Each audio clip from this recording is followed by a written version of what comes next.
good luck. Oh, that's some flourish there.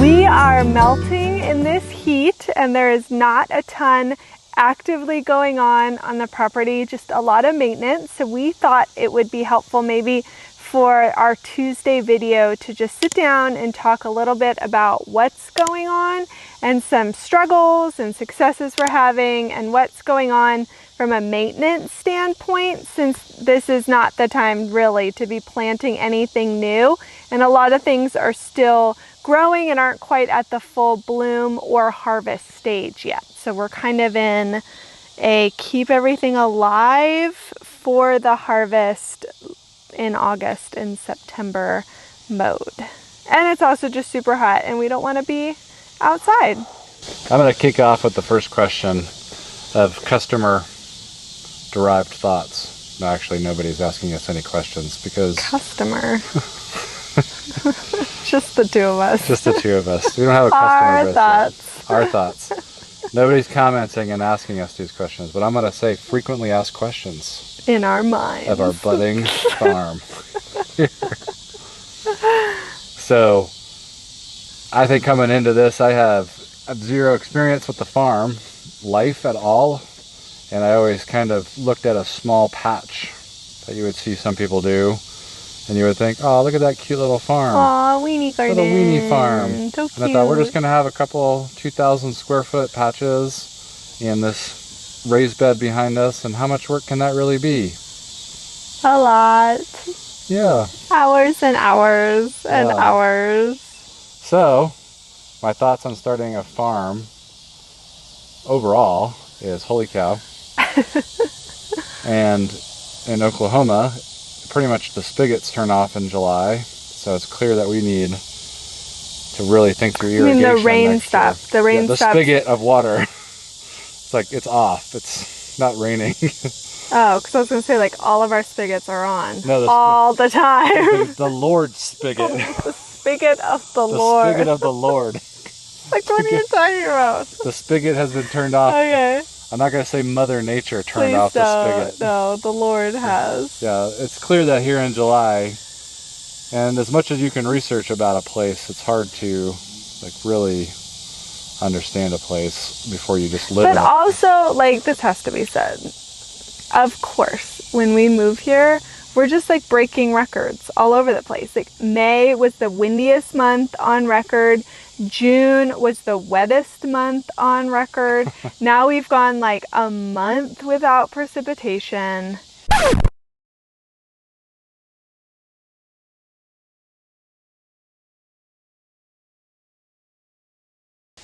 And what? Like, it's going to be like devastating ice storm winter, yeah, or like largest mid-September super yeah, frost. it's going to be like the earliest frost on record. Yeah, that's what's going to happen. Yeah, so it's hotter than average-ish. Yeah, it seems 5 to 10 degrees hotter. Yeah, we're going to break heat records this month. That's the next record that's going to be broken. So, we're being promised that July is the historically highest month in the Tulsa area. August is like hotter than July. So August will be like Phoenix, but with twice the humidity. That's probably what's going to happen. It's so hot. It's very hot. Yeah. And the breeze has stopped. There's like no breeze today. Yeah. So.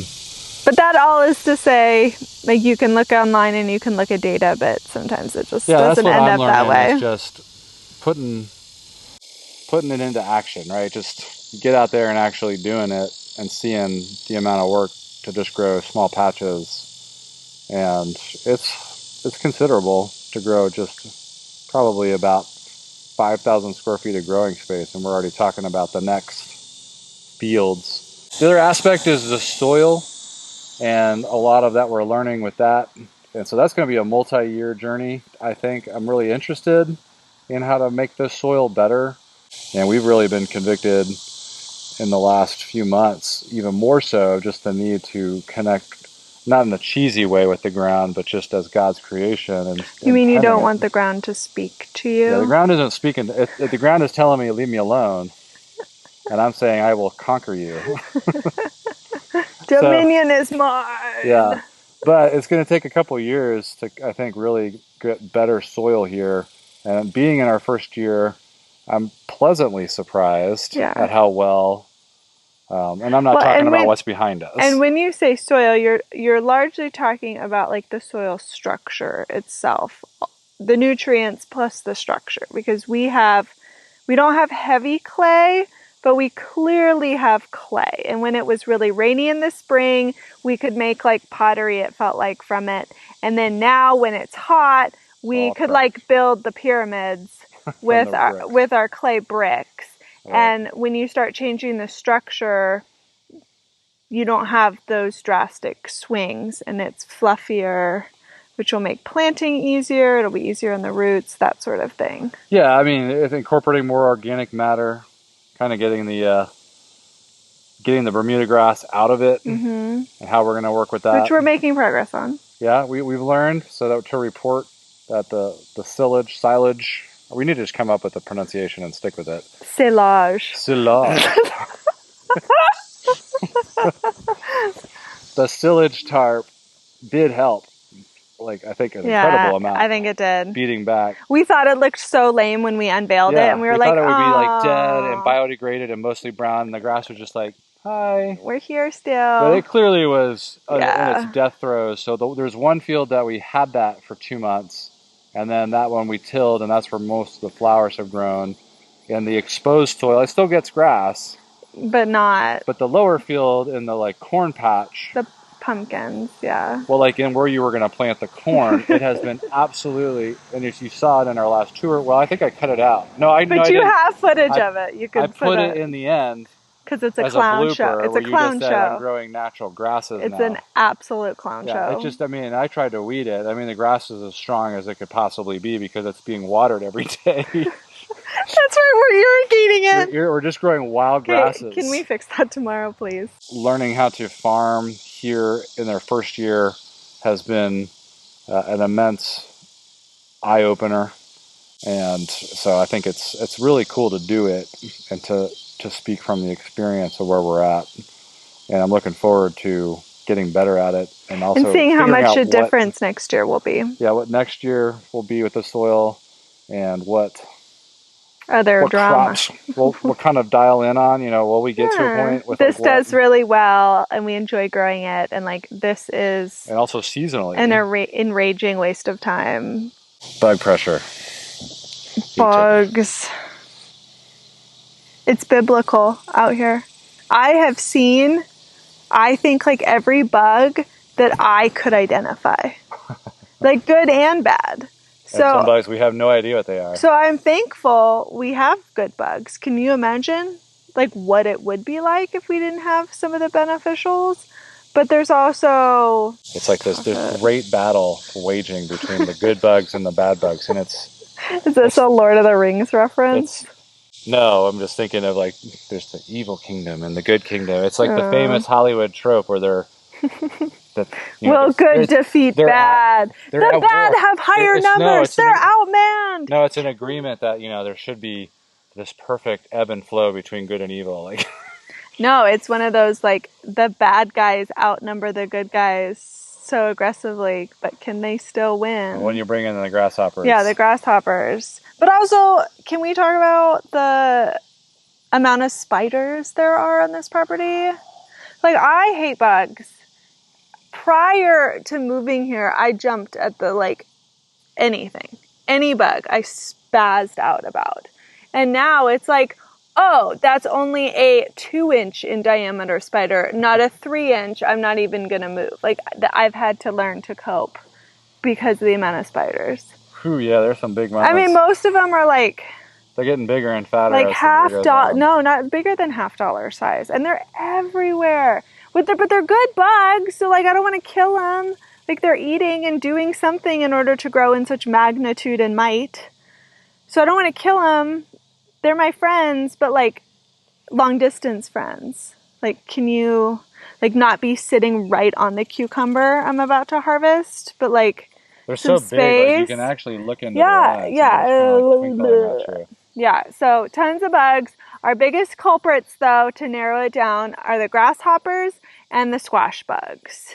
We plan to do like a separate squash bug video after I think some of like our other tests play out to see. But right now, we're at the point where every single night we come out with the vacuum and a roll of tape, and we vacuum all the adult squash bugs we find, and we try to remove the eggs with the tape in the raised garden and also in the field. And every single night there are squash bugs. I don't know where they're coming from. They're not killing the plants, which I'm thankful for, but it also doesn't feel like we're getting ahead in any type of like population control. Yeah, every guide says that once early summer is over, by late summer, the cucurbit family will no longer be attacked by squash bugs. What is like midsummer? So we're trying to figure out where that threshold is crossed, because they are still here. They're big and fat. They're not killing the plants though, which means that our nightly checks are keeping the plants alive. Is working. Because we're doing it nightly, I think that's why the plants are not dying. And I think a lot of the people that have problem that I see on like the Facebook groups every like 2 seconds saying that squash bugs kill their plants, I really do think they're not checking their plants except for every maybe like 3 or 4 days. And so they are losing the battle, like they're getting ahead of them. So I do think that is a beneficial thing is the nightly. There's clearly an infestation point, and then there's daily monitoring. And everyone says once they reach that infestation point where it just feels like it's just too many. Because you're right, they don't kill them overnight. So like people have to have been giving like gaps to their plants for the squash bugs for them to win, I think. We're getting used to the daily, because we water daily. So I see them flood out and stuff. We're not really doing the lower field every night because your big ones in here are actually like I think they're like a trap crop. A trap crop. Couple of acres, and because the compost is growing them so much bigger, they're double the size in the compost. Then obviously, I mean, we did nothing in the lower field. It's pretty much the pure clay down there, and we were just, I mean, it's a lot of experiments, and so it's like, what can you grow in the soil with fluffy compost soil doubles the size of your pumpkins. But the lower field is growing, and they're happy. Growing, and they look good because they're getting a daily water. They're happy. But they're not, there has been squash bugs down there, but they are really coming for these guys. Yeah. You know, I'll go down to that lower field and there won't be any squash bugs. So I think this plants behind us are the ones attracting the grasshoppers. We'll do a different grasshopper video. It's too much of a... Yeah, I think we're probably... We're a little emotional about it right now. They're probably either mid to extreme infestation on this property. And of course, when you're this dry, it gets worse. Like, heat and dryness makes the grasshopper plague get worse and worse. So, yeah, think Egypt in the Old Testament. Yeah. Well, there's certain plants they're really feasting on. And there's some they don't touch at all. Yeah, they're not eating. They actually don't go for the pumpkins and squash. They're like, no, but they sit on them. Have you noticed that? That's squash bug territory. Yeah. You guys get this plant. Right. We'll take the sunflowers. It's like a mob situation where it's like, this is your neighborhood. Yeah. They love the sunflowers. Our street is over here. Our turf. They like the sunflowers, and the morning glories. You don't have the big juicy worms yet here for the tomatoes. Do not speak the word hornworm into existence right now. That is the only bug I do not have right now. That is the only one? And if a hornworm shows up... You've got a lot of other bugs that aren't here. Assassin bugs, which I have never seen before in my life. Oh, those are terrifying, but good guys. I saw one in that tree over there. I was watering it, and he's just like right here in my face. I was like, oh gosh. Yeah, I was like... Just slowly making around with his little proboscis that just like... That's clearly the bug that inspired stuff from the movie Starship Troopers. I don't want to talk about it. Yeah. Okay. We mentioned that it hasn't rained for a really long time, so I'm having to water, and there's different zones that require different things at different schedules, obviously. The lower fields with the pumpkins and the flowers are all drip irrigation, which is a huge mercy. We have it set every morning, super early in the morning. It goes through its zone cycles. Everything seems super happy. I've had to up the time kind of regularly as the plants get bigger and have more water needs, but I'm so thankful that that is not on my watering schedule. I just try to walk the fields every night to make sure. Like last night I noticed one of the drip lines had moved, and so one of the zinnias had wilted because it wasn't getting water, so we kind of had to scoot the line back, but I'm not having to do much there, which I'm thankful for. But the raised garden behind me, I have to water every single day, and sometimes I'm giving it twice a day water, at least a couple of the plants, like the tomatoes and peppers, water twice a day because it's a raised bed, so the water is going to evaporate a lot faster than the clay soil, and we don't have drip. By design, we didn't plan to have drip this year in there, so I hand water. Up until about 5-6 days ago, I was getting up at like 5:30, 5:45, and I was watering. It was taking me minimum an hour and a half, sometimes 2 hours. And by the time I was done, I was dripping in sweat. I was exhausted. And then my momming day was just starting. And that was just proving just really exhausting. And so I decided to see if I could get away with a deep soak evening water, and it would be enough to carry the plants through. And by doing it in the evening, it's not quite as hot because the garden is largely in the shade by then. Eric is able to help, and we kind of split the garden because we have 2 hoses on either side, so we can split it. And the kids are just around playing and everything, and it's a little enjoyable end of the day activity that we all do together. And it's been working. It's clear that a couple of the plants are kind of like right on the edge of just being really exhausted from the heat by the time I get out there to water. And I think this week with our forecast on the days that we are pushing over 100, I am going to have to come out in the morning and kind of top off some of the types of plants. The tomatoes, the peppers, pumpkins could use, the tomatillos could use a little bit of a boost to get them through a really hot day. But all of that to say is I'm watering every single night a deep soak of the raised garden. And then the perennial garden, because it's clay soil, I'm on kind of a every 3rd day deep soak. And they're doing pretty well. Some things are browning, but I also think it's just a factor of they're done blooming, like the irises and the peonies, so they're not really like doing that much right now. And they're newer plants with not as strong root systems, so they're a little more stressed in the heat. But I can get away with that every 3rd day over there. My daughter waters all of my containers and pots for me, which I'm thankful for. And then Eric with my boys water the trees. We should be watering every 3 days, and I think we were waiting too far apart. And some of our young trees, newly planted trees, have gotten a little too brown than they should have. So I think we need to, at least until rain starts resuming, get on a pretty strict every 3rd day hose watering schedule. So it's really time consuming. But I do enjoy ultimately watering in the garden because it gives me a chance to kind of check on everything as I slowly go through, and I can see if I'm seeing problems or disease or bug damage or even fun things like, oh, that tomato's ready to be harvested, or this new flower opened up, that sort of thing. So it's kind of like forced, enjoyable time to assess the space. So I really enjoy it, especially now that we're on a night schedule. And I'm not quite as sweaty and as exhausted as I was before.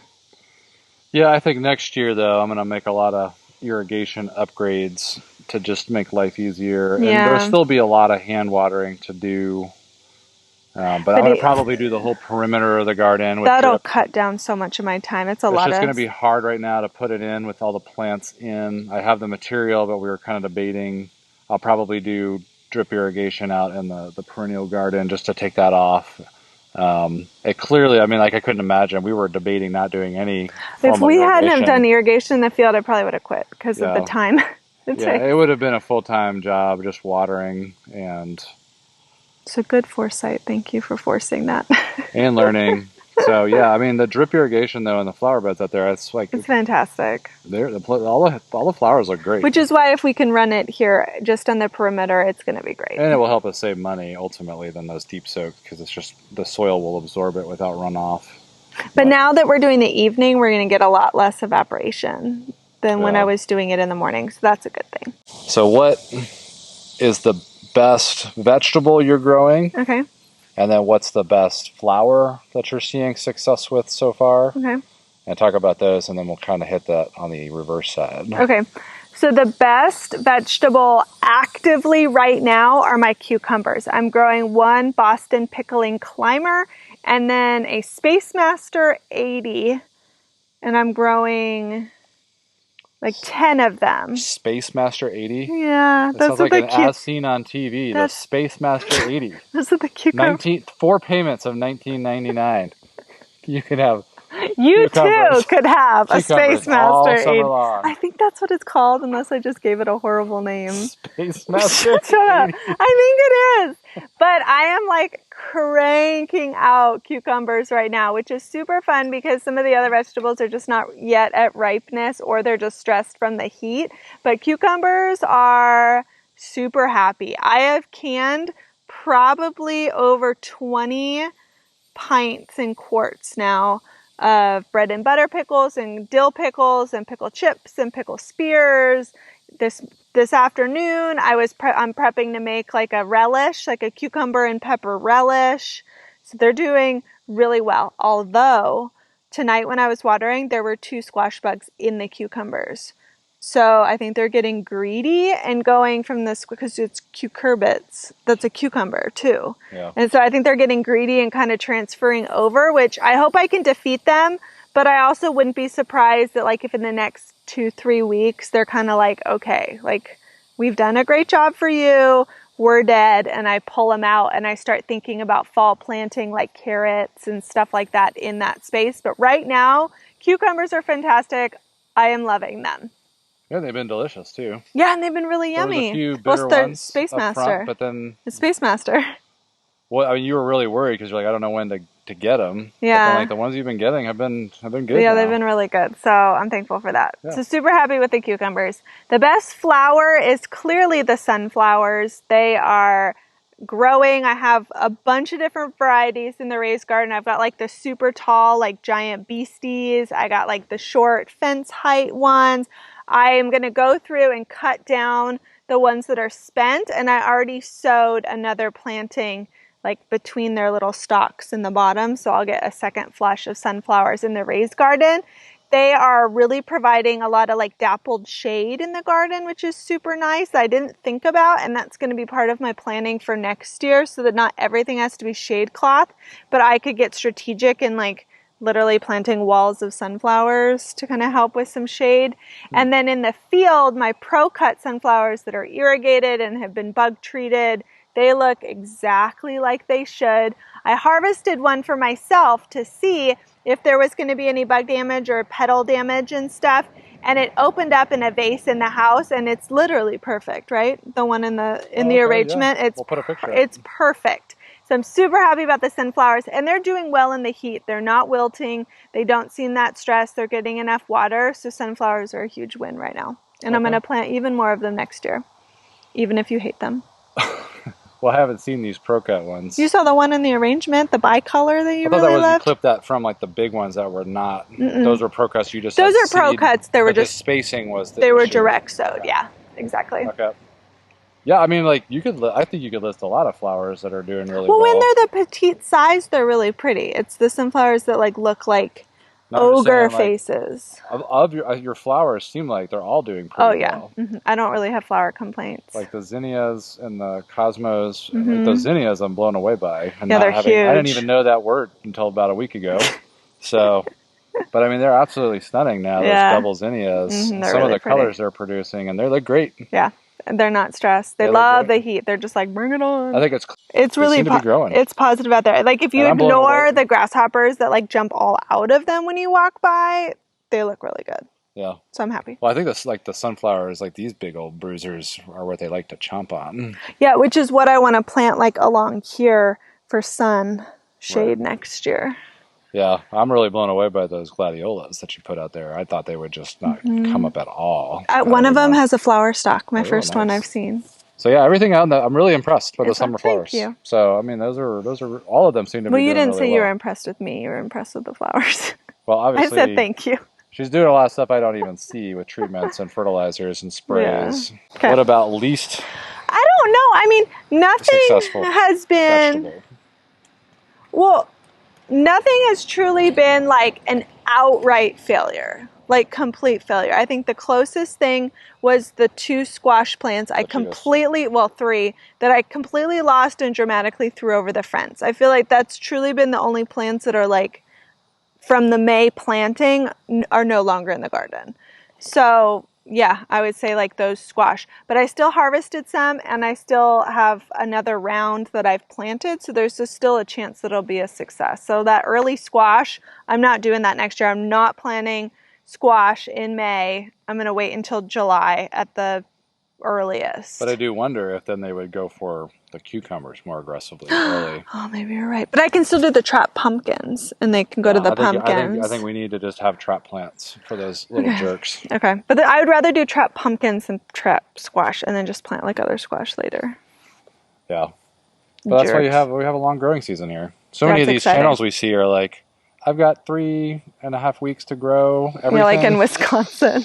Yeah, we live in the upper Saskatchewan Peninsula and eastern Siberia, and it's summers in those places are gorgeous, but they last a hot They're like in second. a Patagonia puffer in June. Yeah, you're like, just like, what? I'm really jealous of you right now, but I know. we got a long growing season. Yeah, we have until Halloween. Unless we break records on the earliest frost. Which you cursed which is, this is a prophecy. Blessings upon you, curses upon you at this point. This is the tape that's going to roll when we do the October frost video. Right, yeah, we'll go back to this one. It's such a long growing season. Boom, boom, boom. Yeah. Okay, we're going to wrap it up now. What are some final thoughts before the sun is completely gone? I know, and it's actually not that hot. Yeah, it's like 9. It's 9 o'clock and it's finally... I'm not actively oppressive sweating. Arabian sun here has left us. Arabian sun. Arabian nights. Like Arabian days. So it's hotter than hot in a lot of good ways. You can't grow anything if you were in those areas. Right, so let us be thankful. Yeah, we can grow a lot here. It's just a lot of maintenance. All right, after that Aladdin reference, that's kind of the state of the state with things. I think it's more positive than negative, which I'm very thankful for. I have 3 trays of flowers left in the house that are under grow lights that will be my last succession planting out in the field with cosmozinnias and marigolds.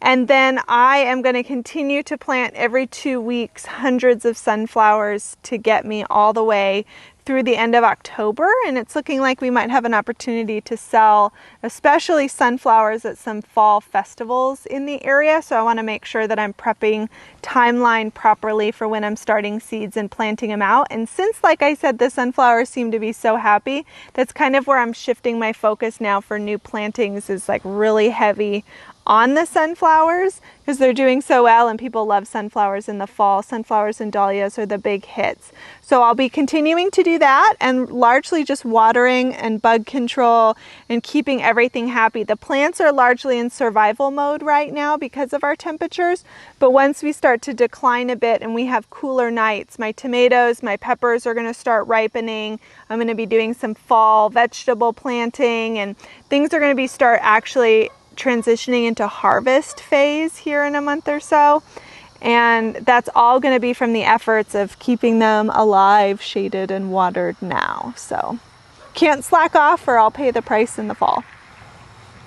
And hopefully we can at least try a couple, drive up bouquet bar. I'm hoping to sell some flowers here in a month or so. Yeah, in a month to give that a shot, and that'll be, again, this is all first year stuff for us. A lot of learning, yeah. It's so easy to look and think how simple it sounds to do this, to process it, and it just sounds like they're just flowers. It's just like put them in a little bunch, and now I'm realizing that this is hard to do. You have to kind of put yourself out there, and And it's going to be a nerve-wracking first time that get you're like yelled at by the Karens. Yeah. My flowers only lasted. All you experts come out and you let us know what we're doing wrong at all points. So all the be gentle on us. All the bat experts came out for that video. The bat experts. Not the bats I know. There'll be bouquet experts, I'm sure. There'll be branding experts that knock on how we brand and how we put the flowers out. Yeah. But I'm really excited about that. Just I think it'll be really interesting. I think it's gonna be fun.